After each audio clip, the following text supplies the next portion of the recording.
আমাদের বাংলাদেশের যে কালচারটা আছে সেখানে আমাদের সেমাই থাকে, আমাদের ফিরনি থাকে, জর্দা থাকে। বাংলাদেশে যে ঈদটা করি ওই রকম আনন্দ আমরা আজকে এই প্রবাসের মধ্যে পেয়েছি। চমৎকার আবহাওয়া এবং স্থিতিশীল পরিবেশে সংযুক্ত আরব আমিরাতে ঈদের আনন্দ উদযাপন করছেন প্রবাসী বাংলাদেশিরা। পরিবার পরিজনের সঙ্গে ভার্চুয়াল মাধ্যমে আলাপন, বিভিন্ন দিকে ঘোরাঘুরি, কুশল বিনিময়, নানা প্রকার খাওয়া দাওয়া, আড্ডা সহ আনন্দ বিনোদনে কাটছে প্রবাসীদের ঈদের ছুটি। পরিবারগুলো ঈদ উপলক্ষে ব্যাপক আয়োজন রেখেছে নিজেদের মধ্যে।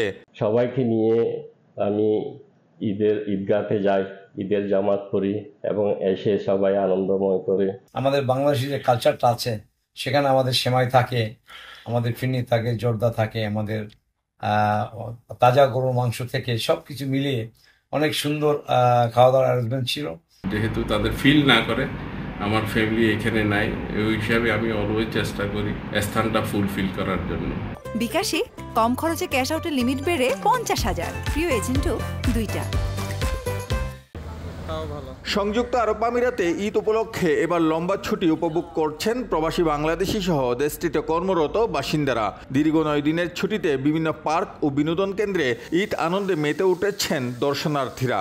বাংলাদেশের বাইরে যারা আমরা মধ্যপ্রাচ্যে আছি, আমাদের মনে হয় না যে এখন যদি আমরা বাইরে দেশে নাও যেতে পারি তাইলে আমরা যে ঈদের উদযাপনটা সুন্দরভাবে প্রবাসে আমরা পালন করতে পারতেছি। বাংলাদেশে যে ঈদটা করি ওই রকম আনন্দ আমরা আজকে এই প্রবাসের মধ্যে পেয়েছি।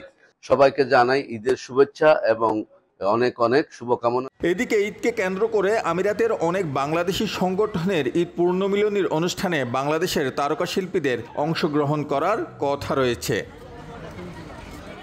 শিবলি আল সাদিক, সময় সংবাদ, সংযুক্ত আরব আমিরাত।